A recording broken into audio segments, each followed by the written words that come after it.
आज की क्लास में हम लोग सीखने वाले हैं कि मीन निकालने के कौन कौन से मेथड होते हैं और कौन सा मेथड सबसे इजी होता है मीन निकालने का। तो नॉर्मली क्या होता है, यहाँ पे मीन के हमारे तीन मेथड होते हैं। सबसे पहला मेथड जो होता है डायरेक्ट मेथड जिसको कहते हैं, जहां पे इसका फॉर्मूला होता है x bar equal to sigma f x upon sigma f. ये सबसे इजी मेथड होता है। अगर आपके उसमें कैलकुलेटर अलाउड है तो हम इस मेथड से इजिली सॉल्व कर सकते हैं।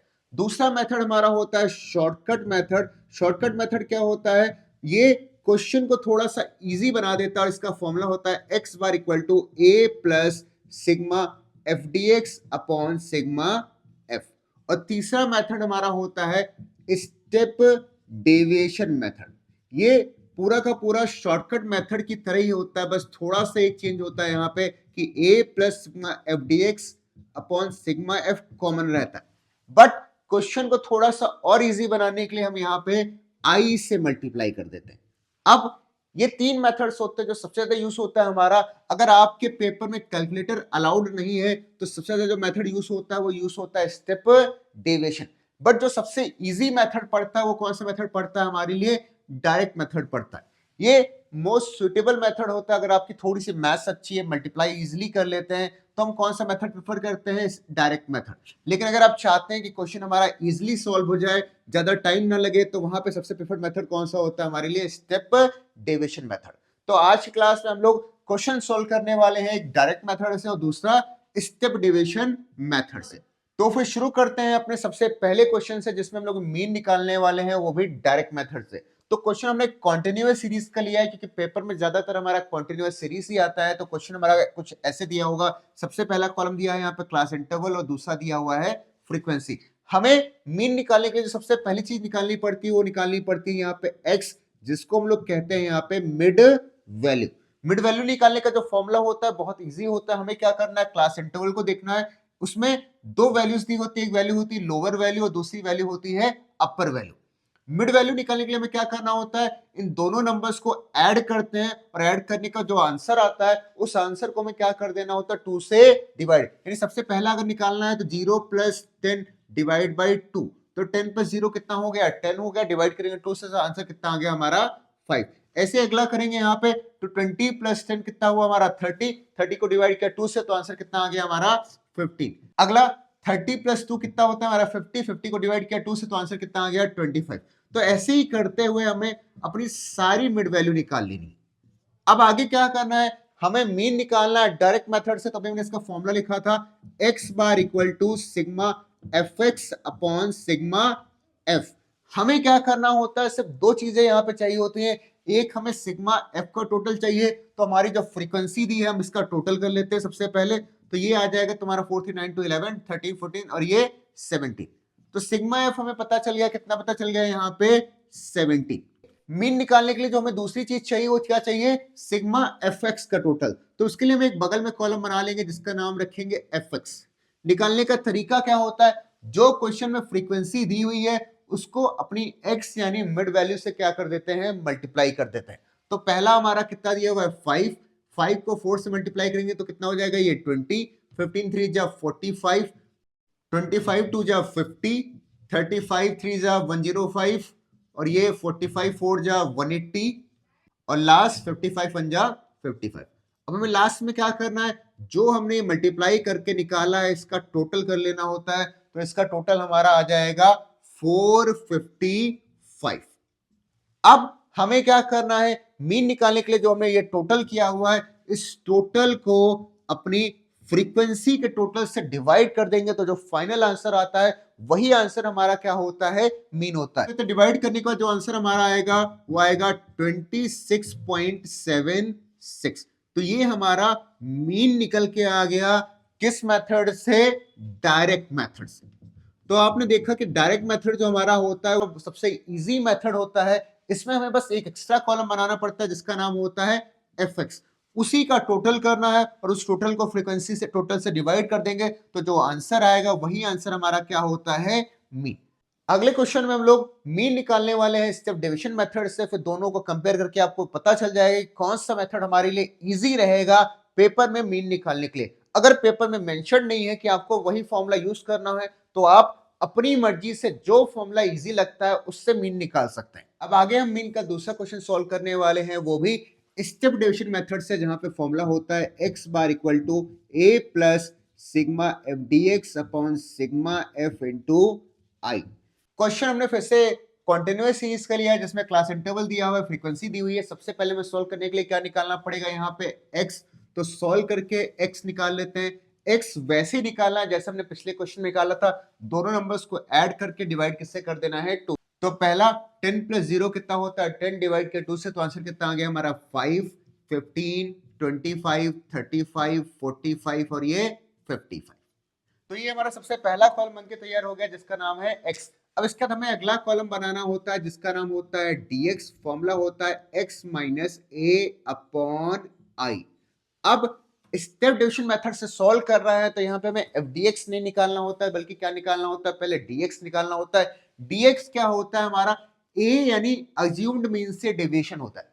अज्यूम मीन क्या करना होता है, क्वेश्चन में जो हमने x की वैल्यू कैलकुलेट की है, उसमें से सेंटर में जो वैल्यूज आपको दिख रही हैं, उनमें से किसी एक वैल्यू को आपको क्या करना है, a यानी अज्यूम्ड मीन मान लेना है। तो यहाँ पे जैसे मान लेते हैं कि क्वेश्चन हमारा ऑड आता है, जैसे मान लेते हैं 5 साल का क्वेश्चन दिया हुआ है, तो बीच में सेंटर में एक नंबर बचेगा, हमारा कितना बचेगा 25, तो हम उसको ये मान लेंगे। बट अगर मान लेते हैं क्वेश्चन हमारा कैसा आता है, इवन आता है, जिसमें 6 लाइन का डेटा दिया हुआ है, तो सेंटर में हमारे दो नंबर आएंगे, पहला कितना आ रहा है 25 आ रहा है, और दूसरा कितना आ रहा है 35। तो हम हमेशा जो लोअर नंबर होता है उसको ए मानते हैं, और जिस नंबर को ए मानते हैं हमने उसके आगे कितना लिख दिया जाता है, ए लिख दिया जाता है। अब आगे सॉल्व करने का जो तरीका होता है, उसमें हमें क्या करना है, dx निकालने के लिए हमें x में से a माइनस करना है, और उसको i से क्या कर देना होता है, डिवाइड। अच्छा, i जो होता है, जो क्लास इंटरवल दी हुई है, उसमें जो डिफरेंस होता है, उसी डिफरेंस को हम लोग क्या कहते हैं, i कहते हैं। तो यहाँ पर डिफरेंस कितना आता है, 0 से 10, यानी डिफरेंस कितने का हो रहा है, 10 का। तो i की वैल्यू हमारी कितनी हो जाएगी, 10। सब में डिफरेंस 10 का आ रहा है, इसलिए i हमारा कितना हो गया, यहाँ पे 10 हो गया। अब आगे क्या करना है, हमें अपने x से a को माइनस करना है, और माइनस करने के बाद जो आंसर आएगा उसको i यानी 10 से क्या कर देंगे, डिवाइड। तो सबसे पहला जब सॉल्व करने जाएंगे, तो वहां पे 5 को माइनस करो 25 से, और डिवाइड कर दो 10 से। तो 5 से 25 माइनस करेंगे तो आंसर आएगा हमारा माइनस का 20, माइनस 20 को 10 से डिवाइड करेंगे तो ये आंसर हमारा आ जाएगा 2। तो ये पहला वाला वैल्यू निकल के आ गया माइनस का 2। ऐसे ही इसमें से 15 से 25 माइनस करोगे, 15 से 25 माइनस करोगे तो आंसर आएगा तुम्हारा माइनस का 10। माइनस 10 को 10 से डिवाइड करेंगे तो आंसर कितना आ जाएगा, -1। और ये हमेशा कितना आ गया, 0। अगला 35 से 25 माइनस करोगे तो आंसर प्लस का 10 आएगा। 10 को डिवाइड किया 10 से तो आंसर कितना आ गया, 1। अगला आ जाएगा 2, और इसी की तरह अगला आ गया हमारा 3। हमेशा ध्यान रखना कि जो भी अज्यूम्ड मीन होता है उसकी वैल्यू हमेशा 0 रहती है। एक ऊपर वाले जो नंबर्स होते हैं वो माइनस में रहते हैं, और नीचे वाले हमेशा किस में रहते हैं, प्लस में रहते हैं, अगर क्वेश्चन हमारा असेंडिंग ऑर्डर में दिया है तो। ठीक, तो उस केस में हमेशा जो भी नंबर हमारा अज्यूम्ड होगा उसके ऊपर की वैल्यू सारी माइनस में, और नीचे की सारी वैल्यूज किस में रहती हैं, प्लस में। अब आगे सॉल्व करने के लिए हमें क्या करना है, एक कॉलम और बनाना है, जिसका नाम होगा F d x. F d x निकालने के लिए क्या करना है, जो हमने dx निकाला है उसको फ्रीक्वेंसी से क्या कर देंगे, मल्टीप्लाई कर देंगे। तो पहला 12 है, 12 को 2 से मल्टीप्लाई किया तो ये कितना हो गया, 24 हो गया।